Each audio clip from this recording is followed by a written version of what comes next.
What is going on, everybody?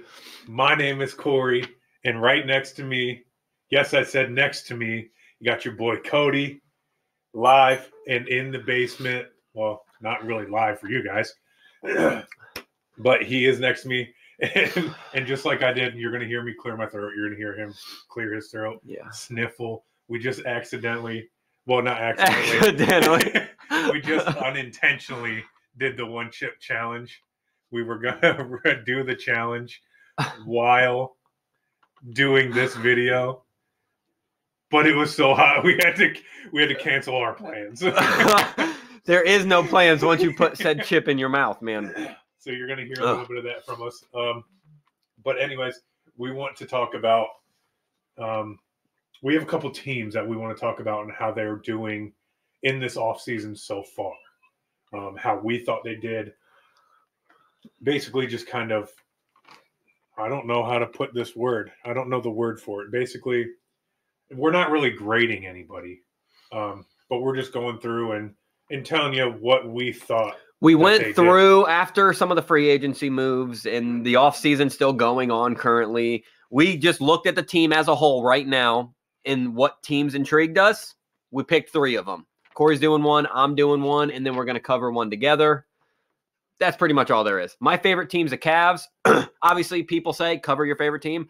Cavs aren't doing shit, so I'm not covering them. Hence the reason why the team I'm covering I hate, but I felt like they got the best in the league personally through their additions and everything. I am a Chicago Bulls fan. I covered the Chicago Bulls and the Lakers. That'll be coming out whenever, what did I say, Tuesday? It'll be coming out Tuesday for me. Could be 2 weeks ago for you, so go check it out. But anyways, let's jump right in. Cody's got his first one that he's going to jump into. And I got the Boston motherfucking Celtics. As much as I've hated watching this team go back and forth with LeBron when LeBron was in Cleveland, I loved watching them lose when LeBron was in Cleveland. But as much as I hate the Boston Celtics, they've been good for so fucking long. It's like the Steelers. They have such a good foundation within that sport. Well, for Steelers football, for Pittsburgh, it's football. That's the good organization. And then for Boston, basketball is the very, very steady. I mean, you could say baseball too, but I don't follow baseball, so I don't know how steady that is. But yeah, I'm covering the Boston Celtics. Last year, they went 36-36. Literally going 500, split right down the middle. I personally thought they were going to do a hell of a lot better with Brad Williams, Jason Tatum, Jaylen Brown, Marcus Smart, all of them. You know, I thought they were going to rise from where they were the year prior. They didn't. They fell. They finished in 7th in the East, which is terrible for them. And then after holding a 4 spot for a long time. Yeah, they held the 4 spot, and then like the last couple of weeks of the NBA season, they just dropped drastically. They did get a new head coach. Brad Stevens got bumped up to the president of the organization, and the head coach, I'm going to try to say his name. I'm going to be close because I have been looking up pronunciations. It's Ime Udoka. He didn't play. He helped coach under Greg Popovich for 7 years with the Spurs. Last year, he actually helped coach Brooklyn as well. So he can handle stars. And if you work under Pop, you're just going to get smarter because Pop is the smartest NBA coach to grace this fucking earth. Absolutely. Yeah. He is actually the first Nigerian head coach in history. So, they're making history and trying to do a hell of a lot better than they did last year, which was splitting 15 at 7th. The starting lineup didn't change too much. We all know the one move they did make. They ended up signing Dennis Schroeder off the free agency.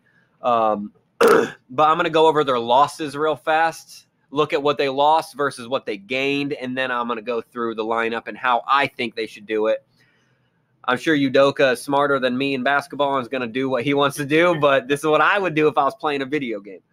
But the losses, anyways, they did lose Moses Brown, a young center who showed promise but then got injured. Evan Fournier, veteran traveler in the league. He's played a lot of teams. Semi Ojeleye, with the Celtics for a couple years, a deep bench player, not losing too much. They obviously lost Tristan Thompson, and the only thing you're losing there is offensive rebounds. And then they obviously traded Kemba Walker. That seems to be their biggest loss was Kemba Walker, a good point guard, loves to pass, loves to score as well, a team player.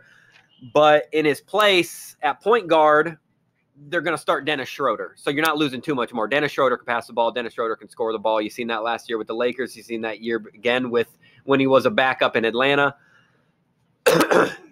Now let's look at their gains. They did gain a center in Enes Kanter, who did play for them in 2018 to 2019 season. And then he went and played somewhere else, Portland. And then now he's back with Boston this year. Signed off free agency. Dennis Schroeder off free agency. Chris Dunn, he came from the Hawks. Same with Bruno Fernando. Josh Richardson came from the Mavs. He's another roughly 28, 29-year-old player. Just gives some shooting off the bench. And then they did have one draft pick, Juwan Bergen.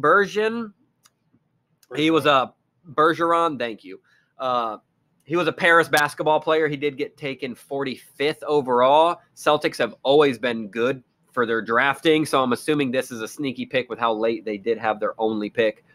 Now going down through the starting lineup, like I mentioned already, you're going to start Dennis Schroeder over Carson Edwards or Peyton Pritchard. But Peyton Pritchard and Carson Edwards are both good starters. They're both really, really young. As shooting guard, you obviously got the dog, Marcus Smart. As much as I hate playing against him, I would love to have that type of player on my team. Reminds me so much of Delly. He's like a Della Vadova with more talent. And then backup shooting guard, obviously you got your Chris Dunn, Jason Richardson, or Aaron Naismith. I think either one of those three will fill great in any slot within the guard, even if you wanted to bump off Carson Edwards or Peyton Pritchard. Chris and Naismith, I think I would rate personally over them. Going on to small forward, you got your man Jaylen Brown, obviously. One of the big three. I would include Smart within that big three as well. And then backing up Jaylen Brown, personally, I know Jabari Parker plays power forward a lot. I'd start him at small forward. Maybe Robert Williams as well. I know Robert Williams is a center, 6'9", showed really good promise last year. Power forward, you got your another part of the big three, the last leg of the big three, Jason Tatum. Backing him up, you can swap off some of that position with small forward and power forward, Robert Williams. They did acquire Al Horford, but Al Horford's really old.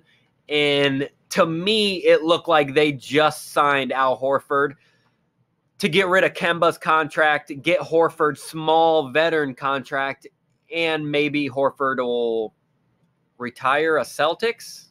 I don't know. I think he would retire Atlanta, if anything, but who knows?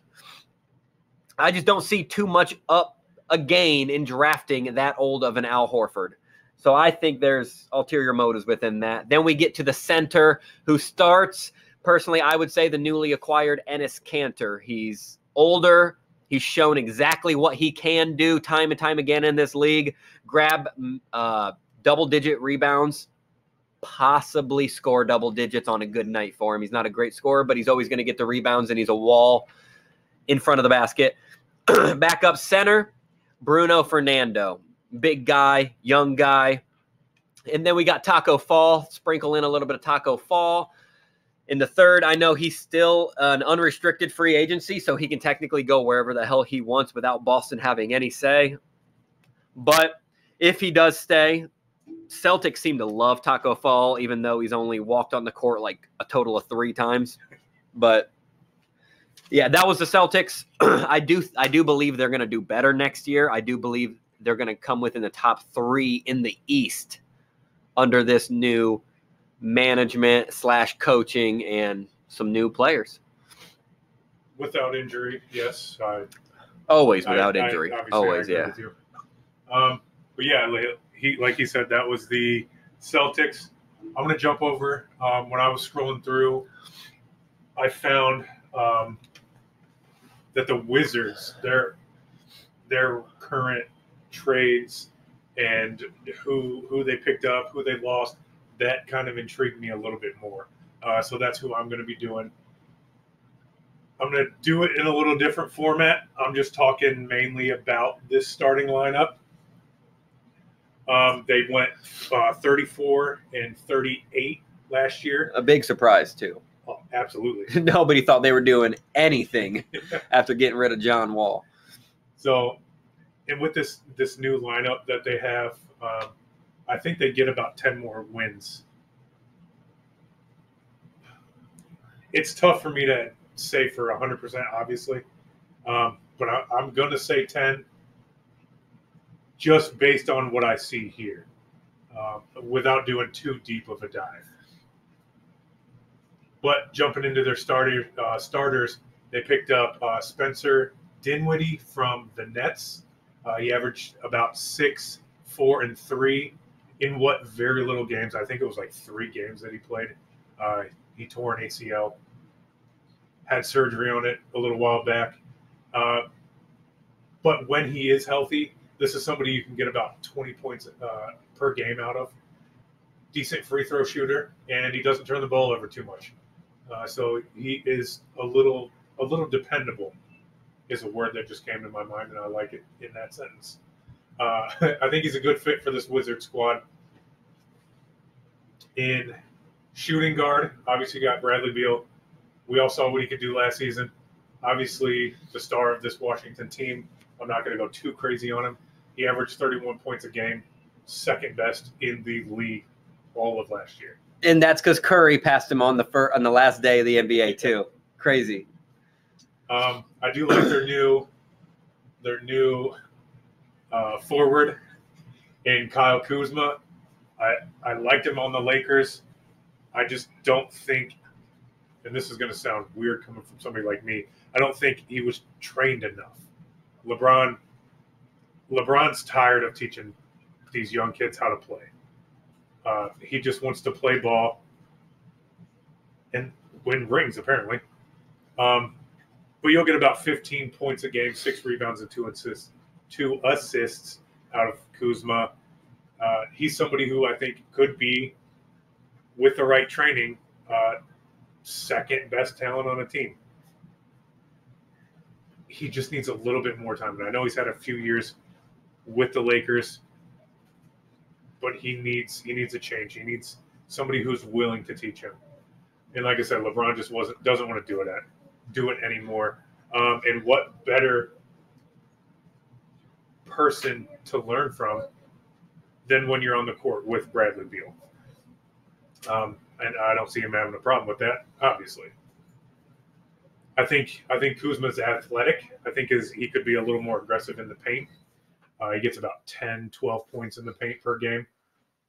And his basketball knowledge, like I was saying, could be a little better.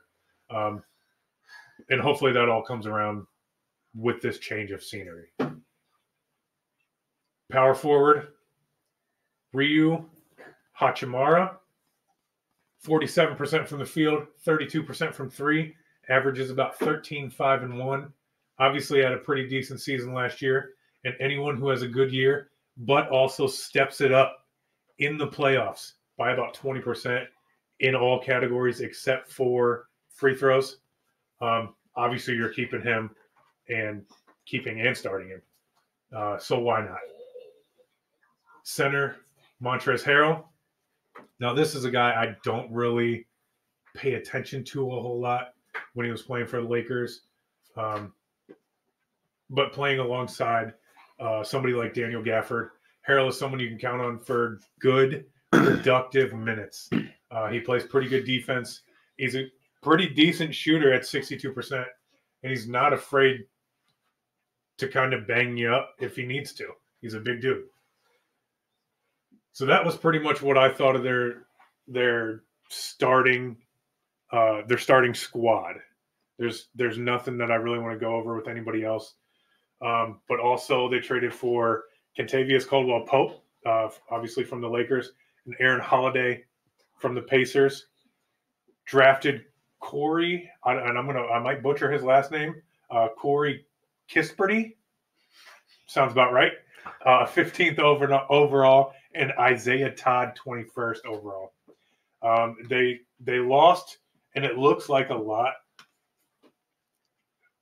But once you go down and dig through the players, except for one, I'll help you. Start going down. They didn't lose that much. Isaac Bonga, good, signed with the Raptors. They waived Caleb Holmesley. Out of here. Alex Len, signed with the Kings. Should have kept him, but can't keep everybody. Chandler Hutchinson, which is Who dat? Which is an ex-Chicago Bull. I think he was drafted by Chicago, if I'm not mistaken. He was traded to the Spurs. Also an ex-Chicago Bull, Robin Lopez, signing with the Magic. Robin Lopez, that morale guy, man. I love Robin Lopez. So the two people they've lost that isn't Deuces are big centers, Len and Lopez. And probably the biggest loss of, obviously, the biggest season. Loss or gain, depending on how you look at it. I agree. Obviously, Russell Westbrook signed with the Lakers after last season. He's going to go purple and gold, try to get himself a ring. I don't think it's going to happen. We'll see. I've seen crazier things happen. But I've talked about that in the Chicago Bulls, Los Angeles Lakers video. Again, don't forget to check that out. We still do have one more team. We're going to tag team this one and break it up. We're talking about the Grizzlies. I forgot. Memphis motherfucking Grizzlies. As good as they did last year, we think they're even going to do better this year. Let me start off by saying I'm just going to run through the starters for this team, give you my 2 cents about them, and I'm going to slap the ball back into Cody's court. Real fast, they did come in 9th last year in the West. It's in the play-in, but anymore, if this play-in is here to stay, which I think it is, the goal is to be above 7, because 8 and 7, you're not safe. Yeah. So you want to be at 6 now. Yeah. They were in 7th, so they still had a chance to get knocked off. They didn't. They went to the playoffs. They played, but you want to be a number 6. And I think that's very doable for this team. They went they came in 9th, my bad. Not 7th, 9th. You're not safe, but you have a chance to upset somebody else. They went 38 and 34, which is really good. Nobody thought they were going to do that. Obviously, the big man, Ja Morant, is the biggest dog on that team and the biggest reason why, as long as he stays healthy, this team's going to go very far in the next couple years. Yeah, absolutely. And obviously, at point guard, you got Ja Morant. I like how athletic he is. Good shooter. Plays pretty good defense. So I don't see a problem with that. Dylan Brooks, from somebody who stopped watching basketball for a long time. Dylan Brooks, that shooting guard, came out of nowhere. I like his style of play. Doesn't turn the ball over that much from what I saw. Small forward. You got Kyle Anderson. Don't really know a whole lot about him. Didn't really pay a lot of attention to him. Your handwriting is terrible. Oh, it's awful. Is that Jaren? Jaren Jackson Jr.? Yeah. At power forward. Steve Adams at center. I like the big dude. He plays with a lot of intensity, and that's what I love to see in a ball player. So, like I said, those are your starters. I'm going to slap it over to Cody. He'll give you this. All right. Nothing much changed at the starting lineup except for obviously Steven Adams, who they acquired from the Pelicans. They lost Grayson Allen this year. They lost Eric Bledsoe, Jonte Porter, Jonas Valanciunas, Justice Winslow, and I say Pat Bev. I only say Pat Bev as a lost player because they did actually gain him for a little bit. I don't know what's going on, but when I play an NBA video game, when I trade someone for someone, I can't trade him within the next 3 months or so. There's a little clause in there where you can't trade recently traded players. This clearly isn't a thing in real life because they traded for him, got him, and then traded him up out of there. So I don't know. I'm no expert. I just play video games. But yeah, they lost all of those.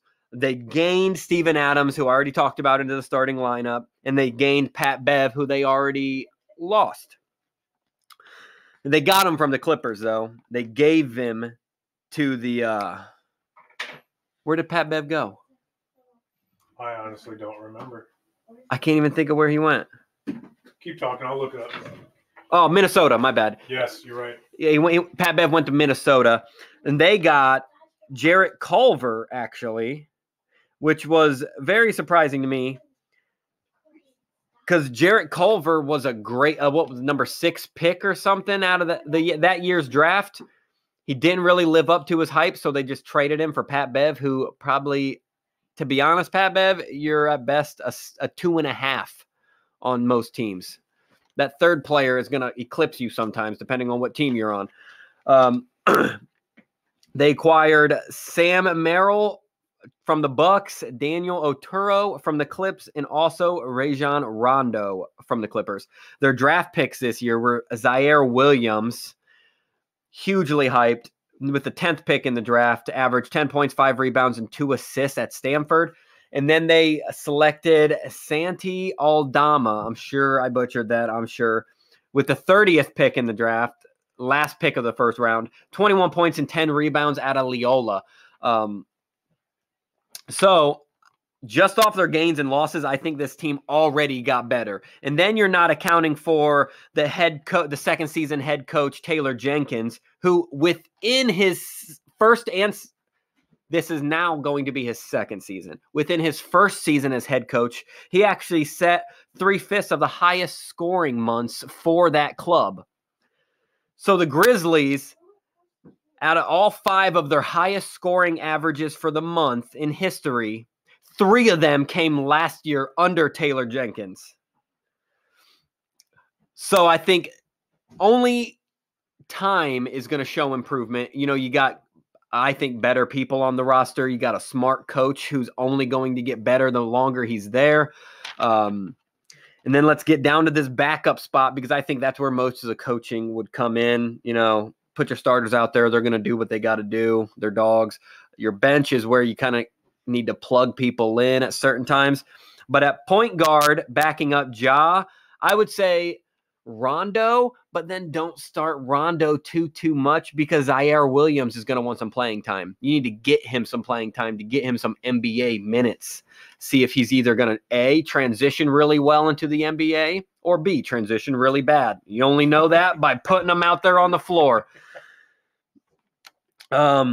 Then at shooting guard, which I think this could flux back and forth, you could put Zaire Williams at shooting guard if you really wanted to. But DeAnthony Melton, I know he was there last year. He did good as a backup role. I think they keep that the same. Small forward, coming off the bench, Jarrett Culver. If Jarrett Culver is the person that Minnesota thought that he was, which is a bust in the NBA draft with the 6th pick overall, then you bench him. And then you bring up Brandon Clark, Hernan Gomez.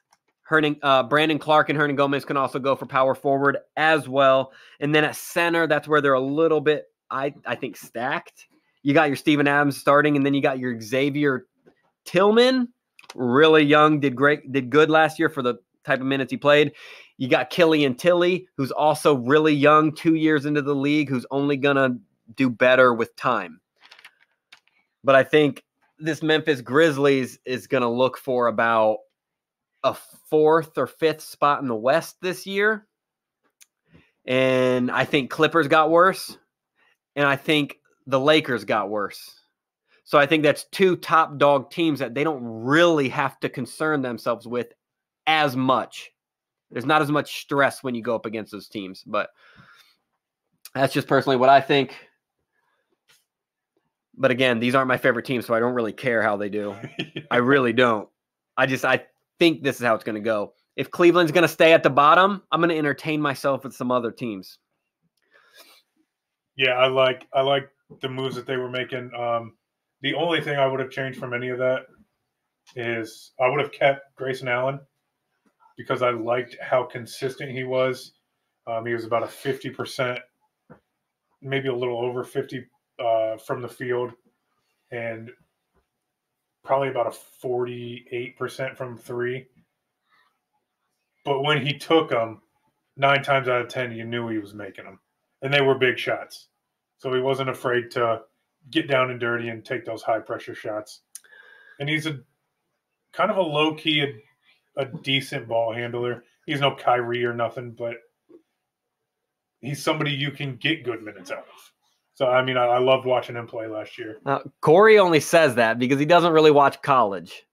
And anyone who ever watches college basketball knows Grayson Allen is one of the dirtiest motherfuckers ever to come out in the recent years. So most people would say good riddance, Grayson. You know what I mean? Coming out of Duke, nobody likes Duke as it is. And then knowing that he's a dirty player from Duke, good riddance. But he did play really well. He played a lot better than I thought he was going to do transitioning to the NBA. He's got to hustle. He's got the heart, dirty or not. He wants to go out there. He wants to win games. Whether or not he wants to play clean or not, it's on him. But yeah, Grayson Allen was one of the losses in that column to where I thought, you know, maybe you could have kept him, a really young guy, only going to improve. Maybe not take a chance on Jarrett Culver or get rid of DeAnthony Melton, who's only putting up 15 to 10 points a game when getting his good backup minutes. I don't know, but now you guys know more about these three teams. And so do we.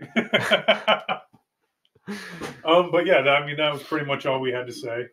One thing I did forget to say in the intro, if you do want to see us bitch and moan and complain for about 20 minutes or maybe a little less, I'm going to upload that as well as an extra video. I'm also going to put a little snippet of it somewhere in this little box. Yeah. We'll splice it in there somehow. Get a little sneak peek of our agony.